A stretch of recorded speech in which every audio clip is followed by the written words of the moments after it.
Hey everybody. This year marks the 20th year that Drumline, the movie Drumline, has come out.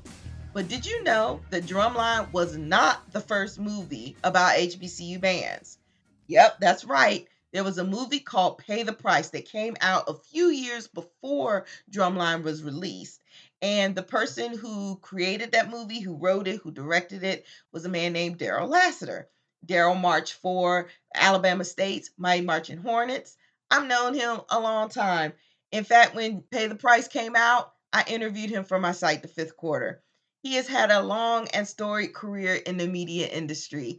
And I think you're going to like his story about how he got into marching bands. And not only that, we talk about a lot of the history of HBCU bands, which is really educational when you think about it. So he has gone on to direct videos, most notably of the gospel artist Vickie Winans, who is one of my mom's favorites. Enjoy this talk that I have with Darryl Lassiter. All right, I am here with Darryl D. Lassiter, my buddy from a long time ago.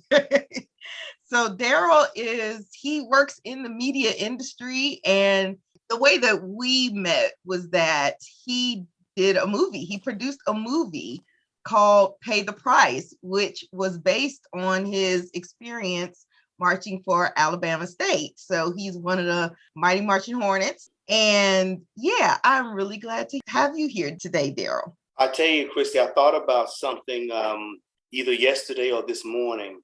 And I said, wow, I first did an interview with you. It must have been 2000, because that's when we were going to the New York Film Festival that summer of 2000. So that's been 22 years. Wow. And you had the fifthquarter.com. So I missed that. I think you should bring that back.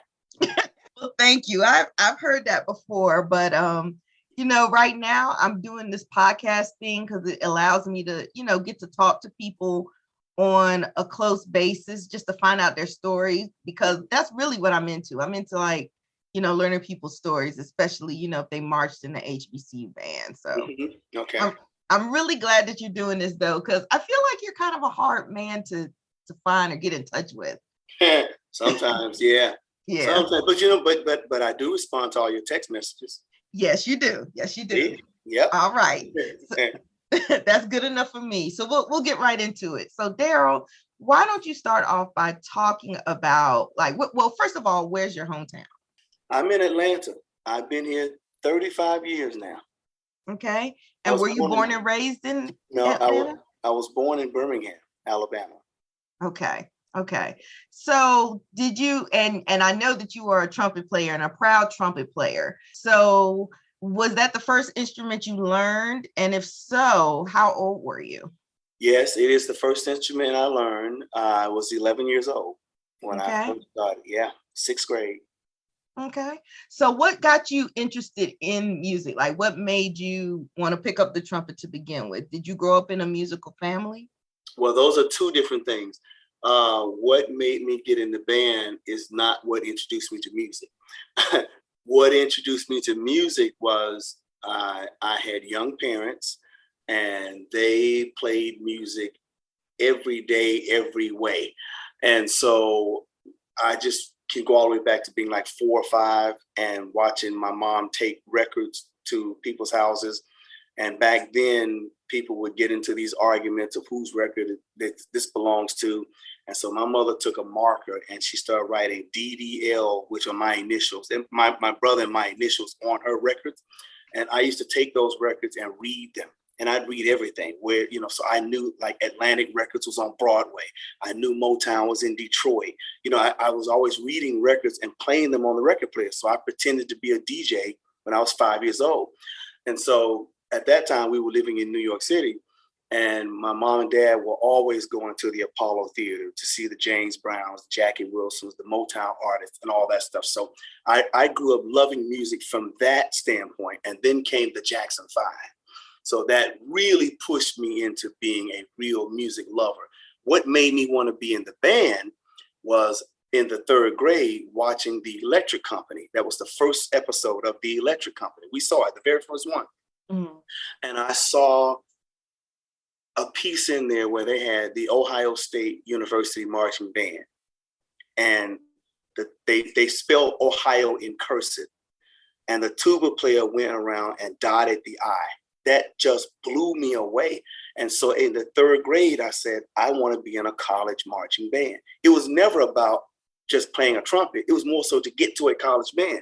But I knew I had to be in the middle school. I knew I had to be in a high school band. But I really just wanted to be in a college band because I saw them. I saw that. And the next band I saw was USC. So it wasn't even an HBCU that I saw first. I didn't know what that even meant then. It was Ohio State University, which was a huge band. And then I saw USC. That is very cool because, you know, I've done about 20, well, I think it's been over 30 of these interviews now with different people. And I think you were one of the first, if not the first person to say that they saw a PWI band first. Mm-hmm. Yeah. Well, that's what I saw. And like I said, Ohio State's band was huge. And then USC, they would march in with these Roman Empire uniforms on and riding horses and throwing stakes down in the ground. And the thing about those two schools were they had two big, huge football teams with a bunch of Heisman Trophy winners. So those are big programs. So those were the first bands I saw. Now the first band I saw in person was actually a game my dad took me and my brother to. It was Alabama A&M and Miles College. This was in Birmingham. Okay. And the guy named John Stallworth played for the Pittsburgh Steelers, was playing with Alabama A&M at the time. Well, I still didn't think of anything special about an HBCU band at that time. It didn't really hit me until I was in high school. My brother and I went to see the Magic City Classic. That's their school again, Alabama A&M, and then my school. But, you know, I wasn't concerned with either of those schools at the time. I just wanted to go see because everybody was talking about the Classic.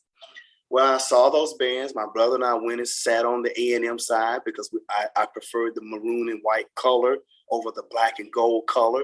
Really? You couldn't have told me at that moment that I would be an ASU alum. It just it wasn't there. And so when I did decide to go to Alabama State, and I had two cousins who was in our band, no one told me what I had to go through. I just thought if you could play your instrument, you were good. And boy, was I shocked.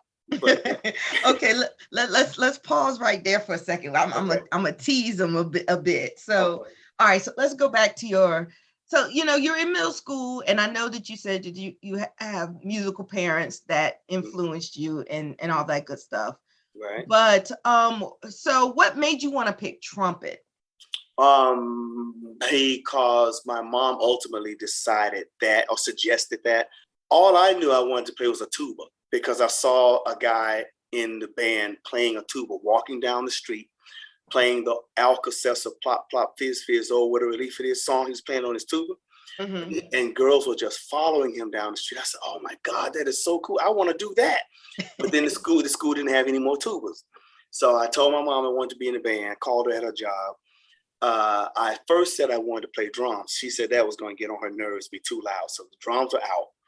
I said, then what about the black thing? I didn't know what it was called. She said a clarinet. She said, oh, well, I tried to do that. That's mostly for girls. I said, I'm definitely not doing that. So she said, go to my band room and ask my band teacher what I could play. Only thing I knew was that the what was called the long thing. It was ultimately a trombone. But my band director said, your arms are too short to reach the 6th and 7th position. It's going to probably take you a while. I was disappointed again. That's when my mom said, well, why don't you play the thing that Louis Armstrong played? I didn't know who Louis Armstrong was. Oh. So she said it was a trumpet. I went to my school and I looked. My band director had a picture of a famous person playing all these instruments. So for a trumpet, she had Miles Davis. I said, that's what a trumpet is? I like that. I just thought it was called a horn. That's how I got to play a trumpet. Yeah, my parents told me they were going to get me one for Christmas. That didn't happen. So it was 2 weeks later, January 11th. That's when my trumpet came. You remember the exact day? I'll never forget. It was the day after my dad's birthday. It was January 10th. So yeah, I got it the very next day. I never forgot. In fact, it was January 11th, 1975. That's awesome. Yes. So in high school, did you march in a high stepping band or was it corps style? It was corps style. And that, Christy, Let me tell you now. I end up at the end of my senior year playing the second chair. I was the first trumpet player from 10th grade on, and I never ever played third. I mean, never played second. I played third as a freshman. I went straight to a first as a sophomore. And I never ever played second. So my band was a very, very core style band. We were like 50-50, 50% black, 50% white, but the band directors were white, and most of the music we played was white. So when I got to Alabama State, they thought there was no way I would make that band because I had come from a core style band. There'd only been one other guy in our high school band that had ever made Alabama State's band. So they thought I didn't have a chance. Wow. And I proved them wrong. That's interesting. Okay, so you said the population of your high school band was 50% black, 50% white, but only one other person had made it to Alabama State. Had any of them gone to like Alabama A&M or any? They did. A lot of them had gone to Alabama A&M. A lot of them had gone to Tennessee State, and Tuskegee seemed to be the other school that a lot of people were going to. And it's funny because Alabama State, for a long time, was considered a teacher's college. And so if you wanted to be a band director or a music teacher at an HBCU, you chose Alabama State over Tuskegee, which is more of an engineering school, or Alabama A&M, which was more agriculture and that kind of thing. So, but the kids living in Birmingham felt like Huntsville was closer than Montgomery. Okay. Yeah. And again, I think it was the color thing, because I was stuck with that too. The maroon and white look better than black and gold. So I was leading that way too.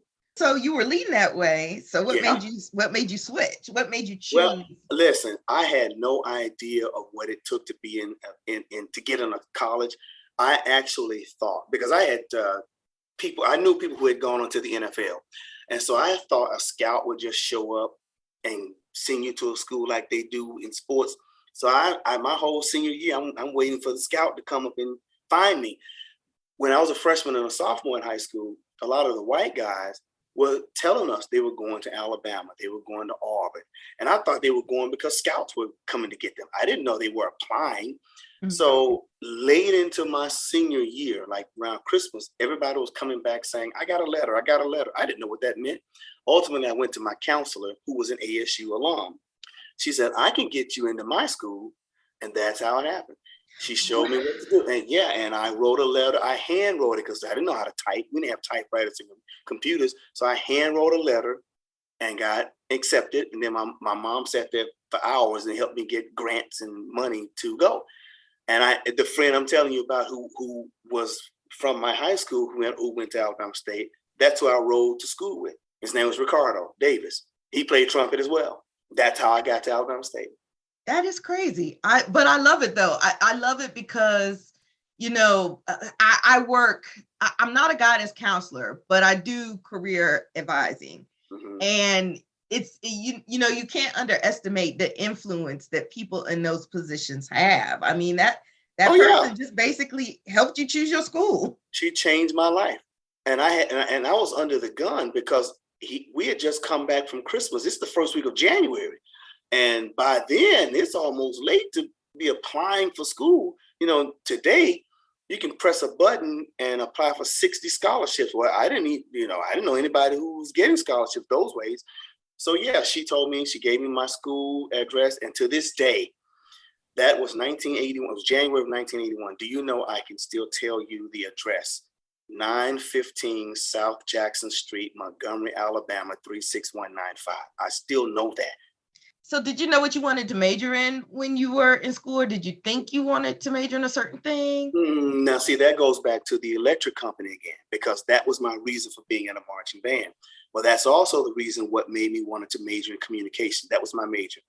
I used to see Morgan Freeman. I didn't know who Morgan Freeman was then, but those episodes with he and the black lady, and she would say, roll them, cut, action, let's do it again. So I said, I want to do that. And I knew it was something in television and film and all that stuff. So the electric company is the reason I wanted to be in a college band and the reason I wanted to major in communication. So I thank those people at the electric company. That was my guide in the third grade. That's cool. Mm-hmm. So let's talk about your crab year. Or Okay. Well, I arrived well, my friend who I was telling you about from high school, he and I rode a Greyhound bus to school. When we got there, we stopped at the Greyhound bus station, the same one where they beat up all the Black people during the Freedom Ride. This was exactly 20 years early. That happened in 61. Here I am 20 years later at the same bus station. And so we get in the taxi. The man said, oh, you here for the band? The taxi driver. I said, yeah. He said, ooh, I hear they practice harder than the football team. That's and I was just like, okay. So I had a cousin who was in the band, and when he found out I was going like a month before I went, he said, boy, they're gonna kill you down there. Well, I didn't know what that meant. So anyway, we get to school, and our first practice, I got to school on Sunday afternoon. First practice was at 4:30 a.m. And they had already mailed us the stuff to tell us this. Christy, I'm thinking, like a lot of us, as we used to call it, colored people time and all that. So all of us are standing up in the dorm. We're looking at upperclassmen out there at almost midnight going, there's no way in the world they're going to be up at 4:30. So let's just chill. Honey, 4:30, people came knocking on those doors, waking us up, and we didn't even get to go brush our teeth, wipe our face, nothing. It was just straight, put your t-shirt, shorts on, boom, boom, boom, boom, run down the hall, and we just ran straight all the way across campus to the practice field, nonstop, 4:30 in the morning. You couldn't hear anything but us and the crickets. There was no, campus had closed because there was no, summer school was over. So it was us, the cheerleaders, and the football team, and the security department. That was it. And so there I was 17. I was still 5'8", 135 pounds. So I was little, and they found out I went to a core style school. So they didn't think I was going to make it. I was small. And they just thought I didn't have the physical capacity to make it, or the mental capacity either.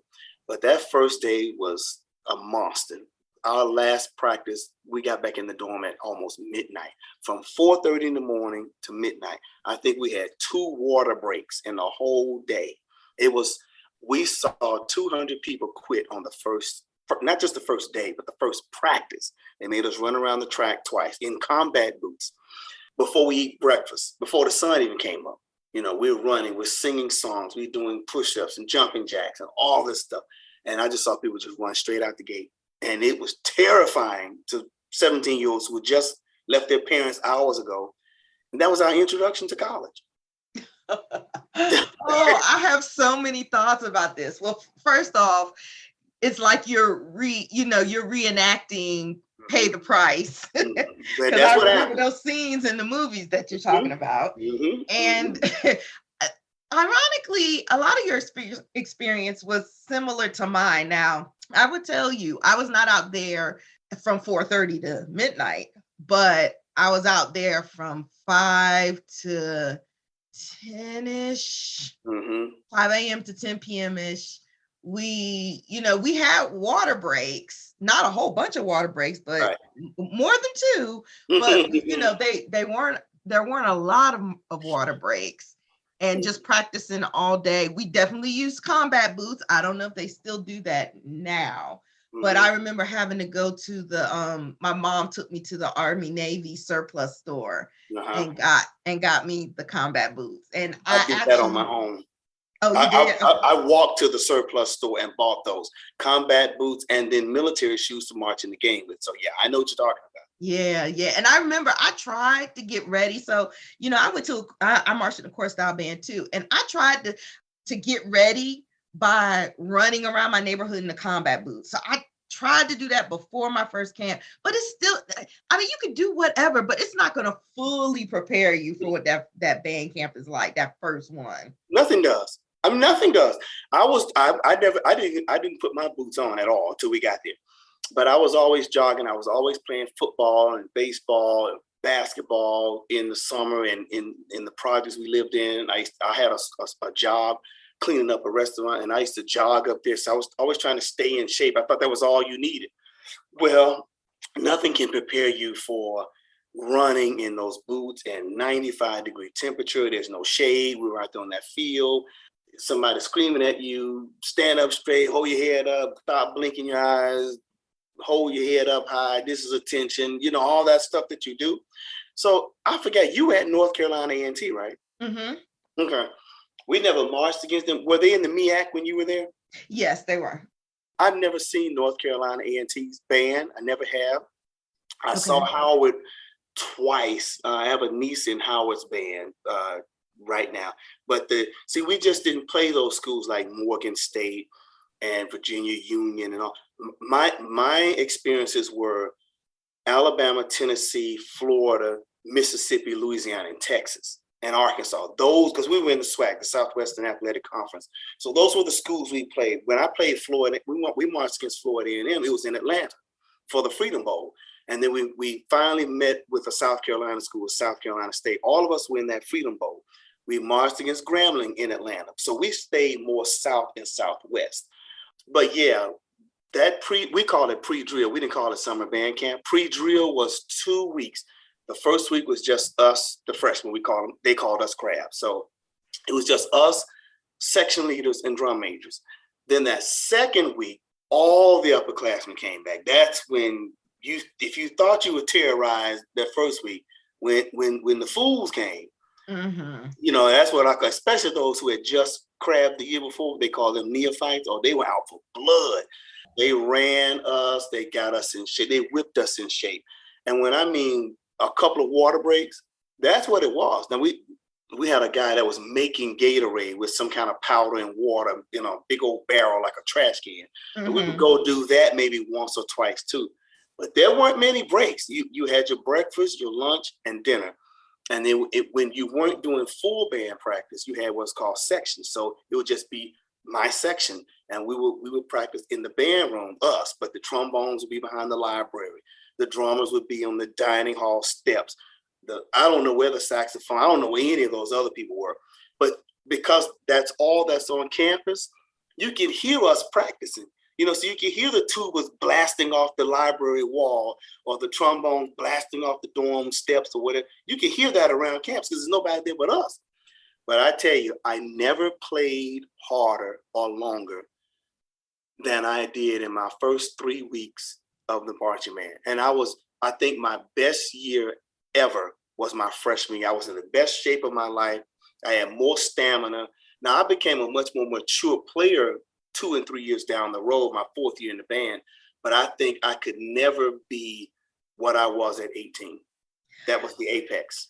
Do you know, this is so funny to me because so much of what you're saying is similar to my experience. Different schools, different time, but so much of what you're saying is similar. And I'm so glad that you are painting the picture to say, this is what it was like, because hopefully, somebody listening to this will be like, oh, wow, it was really like this. I guarantee it was definitely like what Darryl was saying. Yeah. Did you find it hard to, because you were talking about the physical aspect of it, did you find it hard to march and play at the same time? Like marching, high stepping and playing? Because I'll tell you personally, that was weird to get my body used to having to play and high stepping at the same time, which of course is different from core style. Mm-hmm. No, it wasn't as hard as people thought it would be for me, because I was such a dancer in high school. So at all the parties, I was the one who outdanced everybody. I would go to skating rinks and we would skate backwards and jump up and down. And my brother and I were like daredevils. We used to jump off top of the house. We used to ride our bicycles backwards. I mean, we did all that physical stuff. So I was used to doing multiple things physically. In terms of dancing, it was just like playing an instrument. I loved anything dealing with music. So that wasn't the difficult part. To me, the difficult part was being in the sun and not having a baseball cap on, or sunglasses, or not being able to wipe the sweat, or not being able to scratch when you're itching, or those things were more difficult to me. I love playing my horn. I love being out there with the guys, the camaraderie. I love learning the dance routines. The drills were just as hard as the dance routine for us, for me. We were making stars, and we because we were Alabama State University, we would make an ASU on the field and then flip it around and make it USA and play the Star Spangled Banner. So we would do a pregame, a halftime, and then a postgame. Now that will wear you out. And don't let it be a classic where you had to do a parade before. So see, that's what gets you. That halftime is no joke. You know, the 10, 12 hours of practice is not nearly as brutal as the 10-minute halftime show. Because you're in that heavy uniform with that hat on, you sweat like a dog. You only get one chance. Wool. And you're trying to please tens of thousands of people. The uniform is wool. Yeah, uniform is wool. Always used to kill me. Yeah, wool. Yeah. In August now, your first game is like the last week of August or the first week of September. It's still hot in the South, all the way to about the middle of October. Mm-hmm. Then it flips on you. So our last game was always Thanksgiving Day. Now, in the 5 years I was in the band, 1 year was 75 degrees. The next year was 25 degrees. 1 year was pouring down raining. The next year was 6. It was never the same. So you never knew if you were going to get a warm Thanksgiving or a freezing Thanksgiving. And the Magic City Classic was the same way. And that was our biggest game. And we played them in Birmingham. We played Alabama A&M. Even though our biggest rival was Tuskegee, which we always played on Thanksgiving. That's the first classic, by the way. Well, we love to say that because we started the classics. You're right. The Turkey Day Classic goes back to 1927. So that was us. We did that. So the Magic City Classic is like the third, I think. It started in the 1940s. But in Alabama, it's the biggest because it was the biggest college stadium, which was Legion Field. We put 70,000 people in that stadium to see us, not the football team, to see us. And so I marched in those things, and we had a parade every year before, and we'd have a race back after eating, get to do that pregame. And it's maybe 20,000 people in the stands. You're doing that pregame. Then come halftime, and everybody stop. It's the showtime. This is it. We're marching on this AstroTurf in Legion Field, which is different from grass. Well, when we finished with that, now we had to do a post game. But now that doesn't count for you playing every time the team scores. You playing the Star Spangled Banner. You're playing against each other. So you're worn out when you come off that field. You got to start playing again. I don't think folks know how tiring that is. Now you're reaching. Yeah, you're sweating, you're hot. Even though you're 18, 19, 20, 21 years old, it is such a physical, demanding thing to go out. It's mental too, because you don't want to make a mistake. You have to memorize all these routines, all these steps. And remember, we're in HBCU, so we're learning our music. You have to memorize all these songs you play, all these songs, everything we play. The moment the drum major calls out that song, you had to know it. And so knowing all the songs, knowing all the steps, knowing all the routines, knowing where you had to be on the field. I was on the front line during the dance committee. So there's nobody in front of me to hide me. All I see is the crowd. Right. So you really want, when that camera is shooting the band, that first line better be hopping. So we pride ourselves, Christy, on that front line, always being together. And when we turned it around for the parade, we made sure as the section leaders, we always kept our lines straight. That was what we drilled ourselves on. So it was great. The best 5 years of my life. And who was your director at the time? The band director was Dr. Lyle. We called him Prof. Thomas E. Lyle. He was a Tennessee State alum. He marched in Tennessee State's band in the 40s. Wow, in the 40s. 40s and 50s. I think he told me he finished at Parker High School in 1946. So he might not have even made it to the 50s. I think it was just the late 40s. But you know what else? I'm going to tell you something else. And I learned this. I did some research. My band director actually was an assistant at Florida A&M in the 50s before he went to Alabama State. And a lot of those guys came from down there. But did you know this? That even Dr. Foster, who was the baddest band director there was back in those days at Florida A&M, do you know a lot of them went to the Big Ten schools and got their masters and PhDs? So they were absolutely. They went to Ohio State. They went to Michigan. Well, see, they couldn't go to the schools in the South. And the HBCUs weren't offering master programs in the 50s and 60s. So they couldn't go to Alabama, Auburn, or LSU, or University of Tennessee. So they had to go up north to the Indianas and Michigan State. Well, that's where they learned that discipline. Those Michigan bands and Ohio State bands, they had as much discipline as we did. They didn't dance as much. But remember, they're playing in the Supreme Court in November and December. So if you want to know how some of the history started, go back and look at some of those bands and the military bands too. That's where we got that precision and discipline from. People look at us as just a band that dances. No, we were about discipline. We were about discipline, organization, preparation, and style. So I definitely knew about those Big Ten bands. And even with my parents, my mom's told me that A&T's uniform in the 60s, they had these cross belts. I don't know how to describe it, but they were like belts that kind of cross over your midsection. And she said that they got that from the University of Michigan because their director was a Michigan grad. And so, yeah, I definitely know about the influence, and in the Navy band that, yeah, actually I wrote about it in the book. So what and look, and even what we call, what's it called, your facial commands and all that stuff. If you think about it, the military bands, the things we did in the HBCU band, every band stands at attention. Every band has a command called at ease. Every band has a dress right or whatever to space yourself out. You all mark time. You all forward march. You all backward march. There's only so many steps per 5 yards on a football field. So ours was 8 to 5. That's why they call it 8 to 5. So those things came from the military. The 360 turns, the 180 turns, the 270 marks. Those things were all military driven. Left flank, right flank, 270, about face. You see them? That's where those things came from. Now we use them in our band, and they still saying that. Every band gets called to attention by a drum major's whistle, and somebody's gonna say attention some kind of way. Because how else do you pull 20 or 200 people to get quiet? You're not walking around the band saying be quiet. That's not how a marching band gets quiet. You get quiet with a drum major whistle and an attention command. And that's how the drills were in the military, and that's how they did in those Big Ten schools.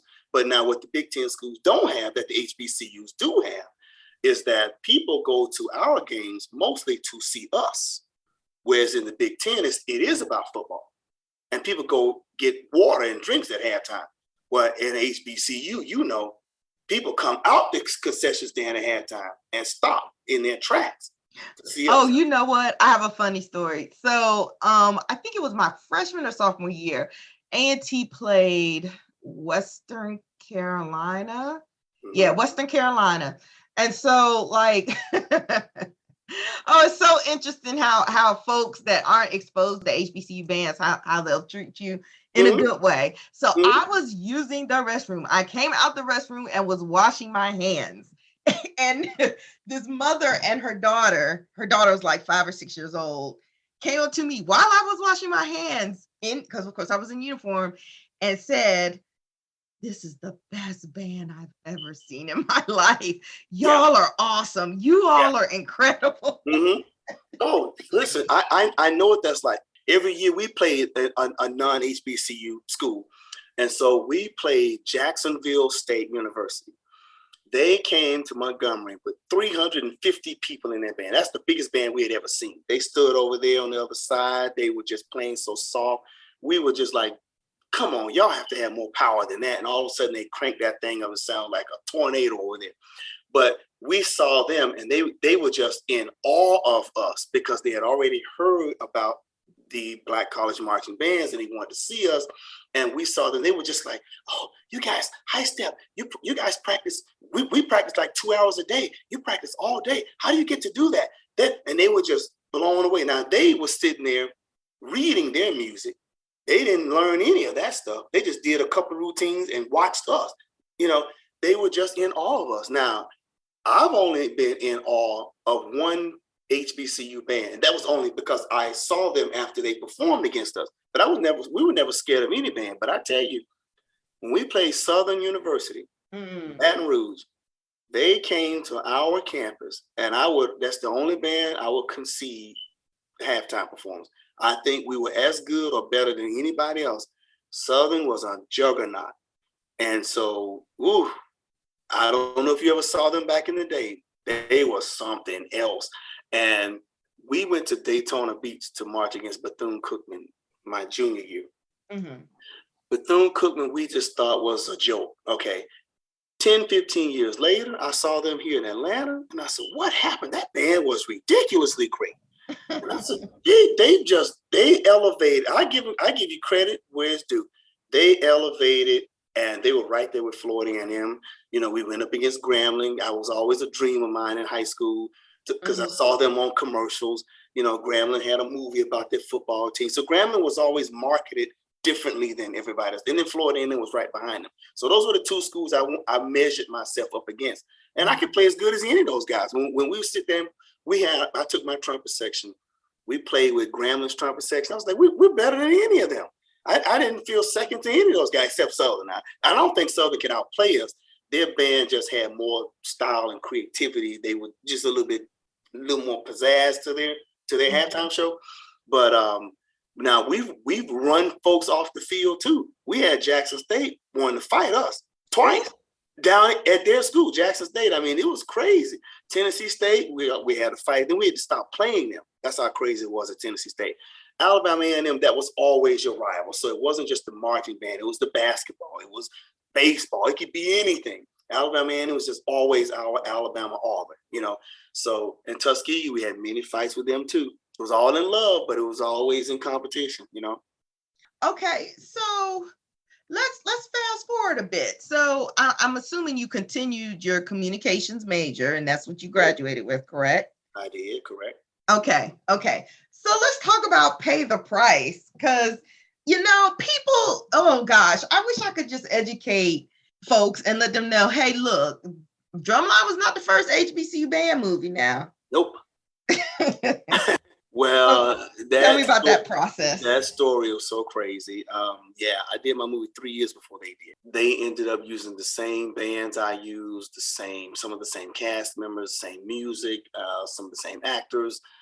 Oh my God, so much stuff that I ended up filing a lawsuit against the studio, 20th Century Fox, on that. But I chose Pay the Price because when I was in school, we used to sit around and I said, you know, no one will ever believe what we're going through to do this. They just see us on Saturday for 10 minutes and just go, well, they just put together a nice show. They have no idea the sweat and the tears that we went through to get this. So I said, no one would believe this. Somebody need to make a movie about this. I just said that in just talking. Years later, when Spike Lee took off and he had made School Days, I wrote Spike and asked him, I said, you need to do a movie about Black college marching bands. No one had ever done it. Well, it took me 8 years to raise the money to do it myself. So I did it. I shot it at, let's say 90% of it was shot at Clark Atlanta University. The other 10% was at Morris Brown. And that's the other thing. Drumline shot it in the same places I shot my movie, same stadiums, the whole deal. Well, when I finished Pay the Price, we went on to win the film festival in New York International Film Festival. I came in first place. I had some problems with the person that financed the film for me, and so it held us up on distribution. Meanwhile, Cedric Young, who was the band director at Clark Atlanta, was my assistant section lead in college. Like I grabbed him, I made him, and he called me on the down low, as they say. He said, "Man, Dallas Austin and these guys are coming over. They're gonna make movies just like yours. Do you want to come over here and see it?" I said no, because I got a feeling it's gonna be like mine. And I didn't want anyone saying they saw me on campus and I approved it. So I stayed away from that. And I just wanted to wait till it came out. And I saw how many scenes were similar. You know, like there's a scene that Devin's character in Drumline, when he's standing there and he's wearing the jewelry on the first day and they take his jewelry off. Well, that's what happened to me. You know, I don't know. Well, I could say I know where they got it from. They got it from my movie. But that's something I did. And I only did that because when I was in high school, our school was purple and white. So I used to wear purple and white socks, purple and white wristbands, purple and white t-shirts, like a school pride thing. So when I got to college, I thought I would do the same thing, wear black and gold, I had a gold watch and all that. Well, I was 10 minutes late for the first orientation. Well, in the first 10 minutes, that was one of the things they said, do not wear any black and gold and don't wear jewelry. So I missed that. Mm-hmm. So when we're lined up learning the songs, the drum majors came over, took my jewelry and all that stuff, which is the same thing I put in my movie. Then I see it in Drumline. That's the same thing happens to Devin. So I'm like, okay, well, where did you get that from? Because I can tell you where I got it from. And there's people I march with can tell you that happened to me. Okay, where did it happen for you? So we get into this long thing about Dallas Austin, and we all know, I know, Dallas didn't go to college, so he didn't march in if he didn't go to college, he didn't march in a college band. So when everybody would let him get on these interview shows and he'd say, oh, it's based on a true story and it's based on my story, no one would ever ask, but what band were you in? No one would ever ask him that. Because that's going to tell the story. Because if you say what band you were in, you're going to have to then say what years you were in the band. Yep. Somebody's going to say, no, sir, you were not. Mm-hmm. There's not a person that marched in my band from 81 to 85 that can tell you I wasn't there. Plus, I have pictures of me in the band. Single pictures, group pictures, section pictures. I won every award you can win in the band. There's nobody can dispute me being in the band. Okay, well, now you prove that you were in a Black college marching band. Just prove that to me. And where did you get this from? I can easily prove where my story came from. Where did yours? So here's another scene that Devin has the afro and have to cut his hair. We did that same thing. So again, Did you have the question mark shirt? We didn't. Now that came later. We didn't do that. We just had to wear white t-shirts. And the other thing we didn't have to do, we didn't have to wear black shorts. We just had to wear shorts. But didn't pay the price, I made them all wear black shorts. That was just a financial thing because when I sent my wardrobe person to Walmart, she said, well, it was easier to just buy everybody black shorts and just get everybody different shorts. That's where that came from. Now, why did they do it? I don't know. But that's why I did. We just had to wear shorts. We had to wear black combat boots and white t-shirts. And we call crabs and all that thing. But see, we know when we saw Dallas Austin's first script, it was about a high school band, which is totally different from a college band. And here's the thing, people now hear the term drumline. I don't know what they did at A&T where you went, but in my school, we didn't call it a drum line. We just call it the percussion section. I never even heard the term drumline until that movie came out. I'm trying to think. We just call them cold steel. Okay.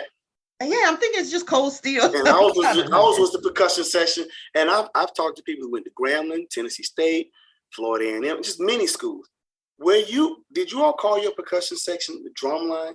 None of them said that. So see, what happens was, I believe, that when Dallas was in a high school band, maybe they said that because that really was like a high school term. Mm-hmm. But, when you make the movie and most of the masses don't know that was not something we use, they don't know. So now everybody goes around, we got a drum line. Nobody was even saying that before their movie because it was such like a high school term. So, but hey, I can go on and on with that process. So, I didn't have the $20 million they had to make that movie. I had $200,000. So, of course, mine wasn't going to be as glitz and glamorous as theirs. Well, I saw, of course, I've seen both. Mm-hmm. And I was like, oh, yeah, there's lots of similarities there. And if Dallas Austin did not march for a college band, mm-hmm. I find it pretty hard to replicate, for him to claim that it's his story, but I don't know. Yeah, well, I actually, without getting into a whole lot of crazy stuff, and I don't care if anybody tries to sue me because everything I'm saying is factual. So if you want to go down that road, then we can open up cases and let's do it. But I actually took my script over there to his studio in 1994. So that's a fact too, and that's been proven by forensic teams. So, I don't have to hide and dance around any of this stuff. I can tell you the straight up truth about all of it, but your podcast will be 8 hours. All right. So I know that you've done a lot of video production work. I remember when the Vickie Winans video that you did with Alabama State's band in it. I remember premiering it. I think we premiered it on the 5th quarter, and my mom, Vickie Winans is one of my mom's absolute favorites. And so she loved that video. Yeah, I get a lot of people asking me, how did that all come about? And here's how it came about. Vickie called me. Prior to that, I had done easily 10 videos on her by this time. So it was nothing for her to call and say, let's do another one. Because that's all she would just say, hey, baby, let's do another. We had done so many. Us doing another one was tying your shoes. We were doing that so much. So she said, well, this time I want to do something with a marching band, and I want to be in a majorette uniform. Well, I really thought she meant a majorette, but she really meant a drum major uniform. Found that out later. So we were trying to do it just before Christmas or around Christmas time. And I said, Vickie, it's going to be hard to find a Black college marching band around Christmas. So, and I figured, you know, we were doing so many in Atlanta, I didn't want to go back down the Clark Atlanta road again because I used them for my band. I didn't want to do Morris Brown. Spelman doesn't have a marching band, and Morehouse is a trip. So, where, you know, so where else do you go? And so when people start saying, well, go down to Fort Valley and go down to Albany State and this, that, and the other, because those schools are in Georgia.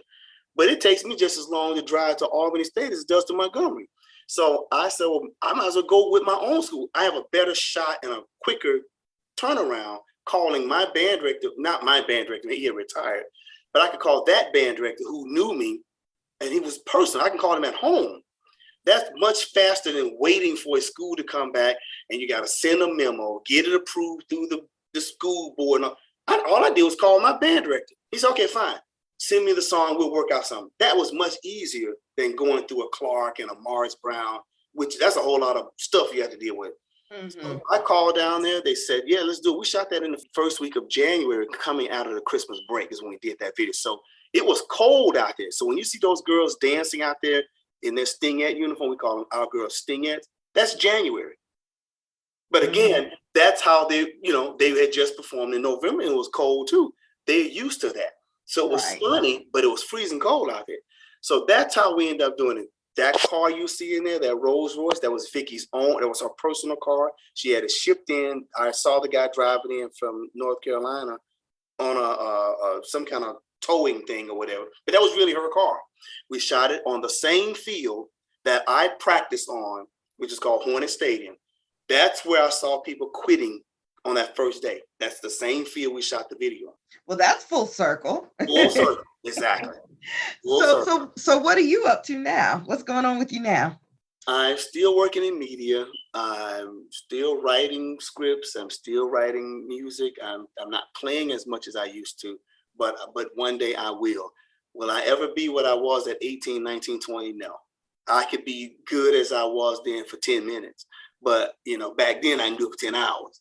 So, you know what I've never done since I left school, I have never gone back on the first day of pre-drill.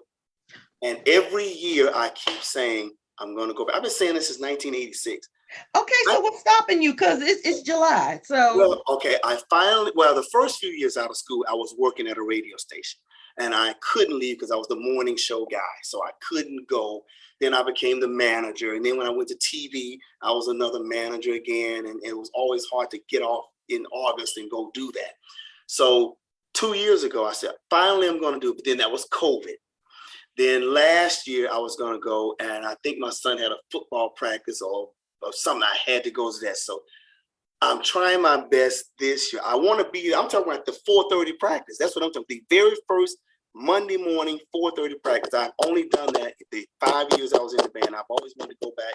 And it's, it's different now. These kids aren't as tough as we were. I was going to say, are they still having 4:30 practices? Because these students now, man. Yeah. They on some other stuff. That's some other stuff. So it's probably, well, that's too early. The sun hasn't come up. Let's just do it at 7 and let everybody get the same trophy and everybody makes a B. And this is too hard. Why we have to go through all of that? Then when they don't go through all that and then go step out there on that field for a game, they're falling out because they're not in shape. And then so the same parents that will cry and holler about this is too hard, when your child is out there suffering, they can't breathe and about to die out on that field because you weren't practicing in August. Or if Alabama State puts out a mediocre product that year. There's that too. So there's a price to be paid to get that great performance you see. Those great concerts Michael Jackson used to do in the 80s, people forget they practiced for months before they got to that. Well, nobody just wakes up on a Friday and come up with a routine and there it is for Saturday. Well, HBCU band folks, we know that Michael Jackson practiced all that time. Oh yeah, we know. Yeah, because we know how much we were putting in for our little show. 10 minutes. He's doing 2-hour shows. Well, back then. So we know the effort it takes. And I'm still watching Ohio State. They took a Michael Jackson and had him moonwalking down the field. Yep. Just crazy stuff that they're doing. I don't know how they're doing this stuff, but the stuff that we do, we impress them too. Do you have any like words of wisdom, or is there anything on your heart that you would like to get across? Because it's going to be people that's listening to this. They might have marched in a HBCU band. They might not. They might just be a fan. With your vast experiences and things like that, do you have any advice or maybe things that you take with you day to day that you learn in the band? Yeah, I take things to this day, and I have advice too. The discipline of things, having to stand in a line. We would practice sometimes for 10 minutes straight, just standing at attention. Because if you can't stand at attention, you don't have discipline in your band. You just don't. When the whole thing about one band, one sound means that you look alike, sound alike, and you act alike. And you're brothers and sisters forever. When you put that uniform on, there's a uniformity to it. That's why it's called a uniform. So there's a united front that you're supposed to have. That's why we used to walk around and inspect each other's shoes, make sure our gloves were clean, no dirty, brown, dingy gloves. We took care of each other, and I leared that then. Take care of your brother. So when I'm working on a project, it's about a team. That's what I learned about the marching band. I still take that up on today. You can accomplish more if there's a team. Now, it's always going to be a leader and a follower. And one day you're the leader, maybe you're the follower, or whatever. But that camaraderie of dozens of people coming together for one goal is a great thing. In terms of the advice, I would tell people, practice as much as you can. Now, don't make the band your life, because you're still in school to get your education. The band is going to always be fun. That's why pre-drill for us was always before classes started. So people hit me when they hear you say, we were out there from 4:30 to midnight. They think you're doing that when school started. No. When school started, we had a 4:00 practice to 6. We ate and we went back out there from 7 to 9. Occasionally we had sections, but it was an evening thing. In the daytime, you were going to classes. So if anybody thinking, well, that's all they do. No, that's not. Those 3 weeks before school started, that was all you did. That's about all the energy you had to do was eat, sleep, and band. So I would tell people, practice as much as you can. Be the best that you can. And don't let people frighten you as to think, oh, it's the end of the world. It's so hard.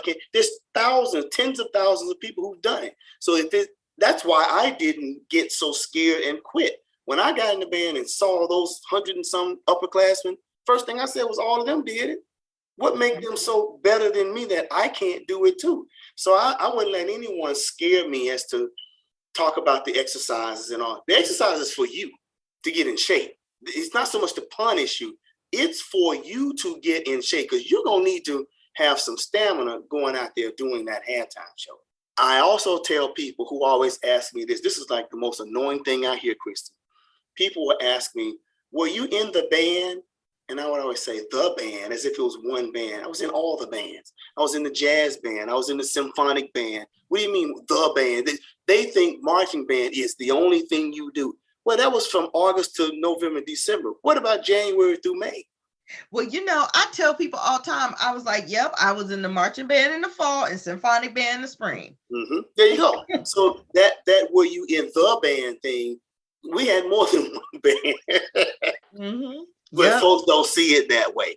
And so we had a pep band that played at the basketball games. We call it the pep band. Yeah, So I played in all of them. Yeah. Okay. But I wanted to also say, I'm so glad that you wrote a chapter for the book. I'm so glad. Yeah, I think I spent too much time talking about my early years and what made me want to be in the band as opposed to what it takes to be in the band. I wish I could do it over, but Well, I'm glad that you were sharing your story, and I don't know what happened, but I should have asked you to be in the first edition as well. But both editions are good, and I'm glad we got some Alabama State representation. Thank you so much for doing this. You're so welcome. You have listened to the HBCU Band Experience with Christy Walker. Interviews and editing conducted by yours truly, Dr. Christy Walker. The music is District 4 by Kevin MacLeod, and you can find this podcast on hbcubandexperience.podbean.com. You can find us on Apple Podcasts, Spotify, or wherever else you get your podcasts. Take care.